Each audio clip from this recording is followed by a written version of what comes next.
اگر میخواین خیلی سریع زبان پشتو را بیاموزین و با این زبان گپ بزنین، پس پشتوی صنف 4 را از دست ندین. د سلورم ټولګي اوولسم درس ته خرغلاست.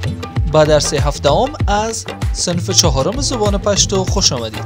این صنف مخصوص کسانی است که میخواهند زبان پشتو را از سطح مبتدی آغاز کنند. اما پیش از اینکه درس را آغاز کنیم لطفاً برای حمایت از ما چینل ما را سابسکرایب کنین و زنگوله را هم فشار بتین تا از درس های جدید قبل نمانید.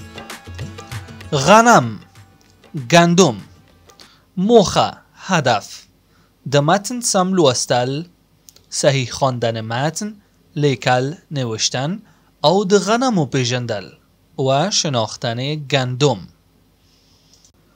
پوښتنه و یا پوښتنه، سوال: آیا تاسو کله د غنمو کرل لیدلی دی؟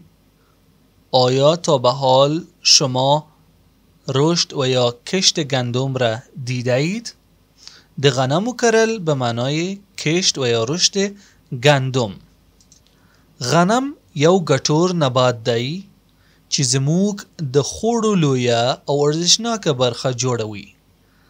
گندم یک گیاه مفید است که بخش بزرگ و ارزشمندی از خوراک ما را تشکیل می دهد. غنم، گندم یو ګټور نبات دی، یک نبات و یا گیاه مفید است. ګټور به معنای مفید، چی به معنای که. زموږ د خوړو خوراک ما لوی او ارزشناکه، لوی بزرگ، ارزشناکه، ارزشمند. برخه، قسمت و بخش جوړوي، جور میکند و یا تشکیل میدهد. یک بخش بزرگ و ارزشمندی از غذا و خوراک ما را تشکیل میدهد. زموږ د هیواد په ډیرو برخو کې غنم کرل کیږي. زموږ و یا زموږ ضمیر ملکی است به معنای از ما. د هیواد، وطن، زموږ د هیواد وطن ما. در وطن ما په ډیرو برخو، در مناطق زیادی، برخو، بخش، قسمت و منطقه، ډیرو بسیار، در مناطق و بخش های زیادی. از کجا؟ از وطن ما. که غنم کرل کیگی و یا کرل کیجی.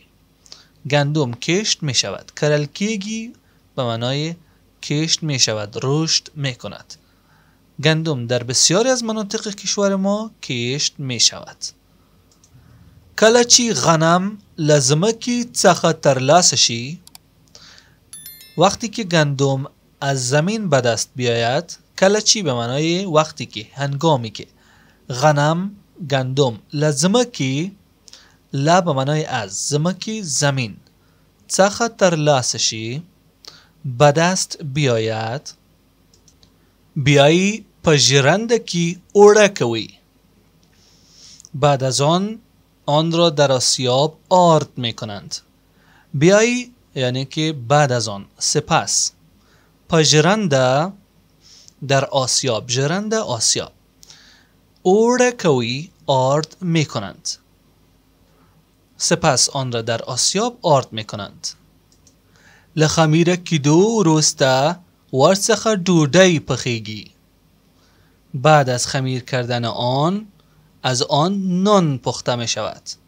له خمیر کیدو وروسته، بعد از خمیر کردن، خمیر کیدو، خمیر کردن، وروسته بعد از، ورڅخه از آن ډوډۍ پخیږي و یا پخیږي، نان پخته می شود. ډوډۍ به معنای نان، پخیږي و یا پخیږي، پخته می شود.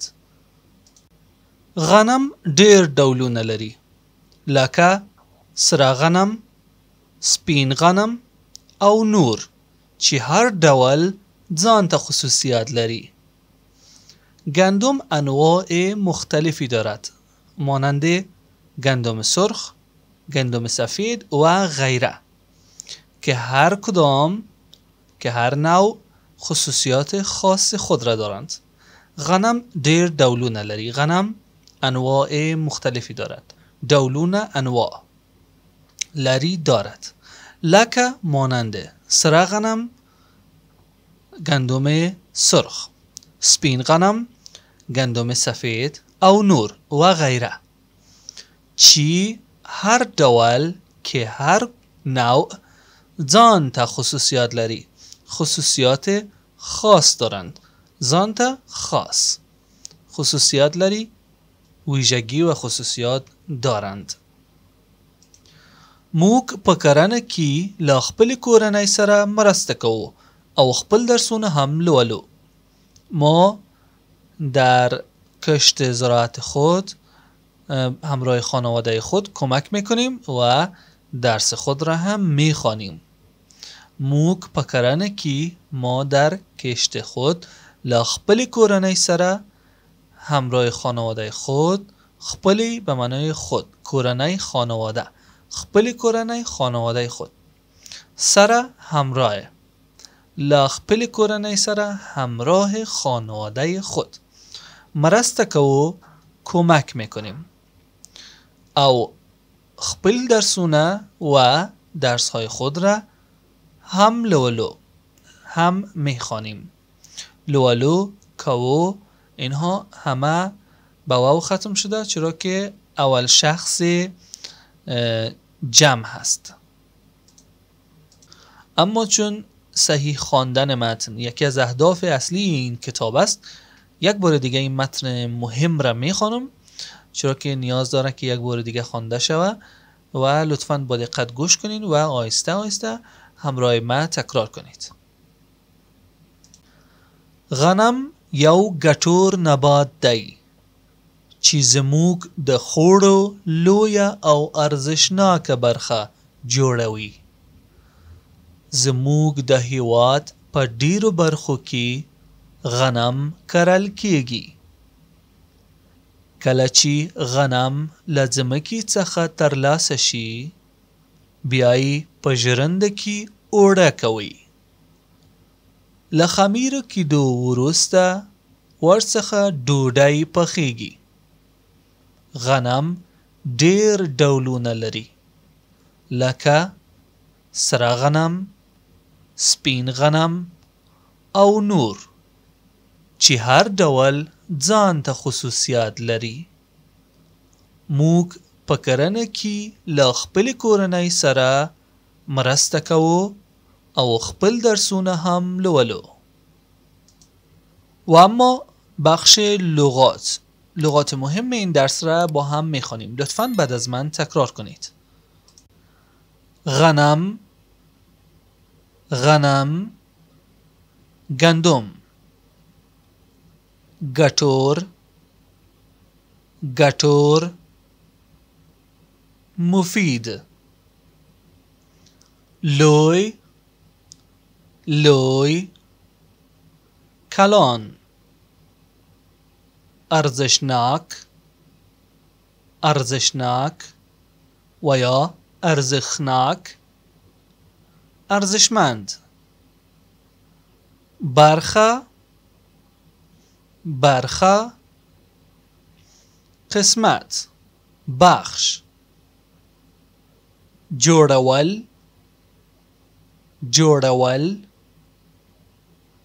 جور کردن و یا تشکیل دادن. کلچی، کلچی، وقتی که، زمانی که. زمکه، زمکه، زمین. ورسته، ورسته، بعدن. ډوډۍ، ډوډۍ، نان. ډولونه، ډولونه، انواع. ژرنده، ژرنده، آسیاب. اوړه، اوړه، آرد. کرنه، کرنه، کشت و زراعت. و اما فعالیت درس. درې تنه زده کوونکي دي په خپله خوښه په وار سره د ټولګي مخې ته راشي. د غنم، ډوډۍ، مرسته کلمې دي په جملو کې استعمال کړي. سه دانش آموز و یا سه شاگرد، درې تنه زده کوونکي، سه شاگرد په خپله خوښه به دل خودشان داوطلبانه په وار سره د ټولګي مخې ته راشي، در پیش صنف بیایند. د غنم، ډوډۍ، مرسته کلمه دی از این سه کلمه غنم، ډوډۍ و مرسته په جملو کې استعمال کړي. در جمله استفاده کنن یعنی که یک جمله بسازن. بیاین ما و شما با استفاده از این درسی که خواندیم برای این سه کلمه یک جمله بسازیم. غنم. غنم یو گټور نبات دی. گندم یک گیاه مفید است. غنم یو گټور نبات دی. کلمه بعدی ډوډۍ. برای مثال میگوییم ډوډۍ د غنمو څخه جوړیږي. نان از گندم تهیه می شود. ډوډۍ نان د غنمو څخه از گندم جوړیږي و یا جوړیږي. از گندم جور می شود، تهیه می شود. و کلمه آخر مرسته به معنای کمک. این جمله را با استفاده از کتاب و متن می نویسیم. برای مثال موږ له خپل کورنۍ سره مرسته کوو. ما به خانواده خود کمک میکنیم. و اما برای کار خانگیتان لطفاً یک بار از روی متن بنویسین و بخوانین. یک کتابچه داشته باشین، لغات را بنویسین، معنایش را بنویسین، از روی متن یک بار بنویسین، بخوانین و دقت داشته باشین هرگز شما مهارت جدیدی را یاد نمیگیرین مگر اینکه تمرین و مرور داشته باشین. پس لطفاً به کار خانگی اهمیت بدین. خب دوستان عزیز، این بود درس امروز ما. امیدوار هستم که این درس هم براتان مفید بوده باشه. اگر از این ویدیو خوشتان آمد را لایک کنین و اگر میخواین زبان پشتو رو یاد بگیرین چینل ما را سابسکرایب کنین و زنگوله رو هم فشار بدین تا از درس های جدید عقب نمانین. و اگر میخواین از ما حمایت کنین لطفاً چینل ما را به دوستانتان و به علاقمندان زبان پشتو معرفی کنید. د خپل لایکونو او خایسته نظرونو سره زموږ ملاتړ وکړئ او نوې درسونه انتظار وکړئ. زموږ ملاتړ لپاره ویډیو لایک او شریک کړئ او زموږ د چینل غړي شئ او موږ ته خپل هغه ملګري معرفي کړئ چې د پښتو ژبې سره علاقه لري. تا درس آینده شما را به الله پاک میسپارم. د خدای پامان.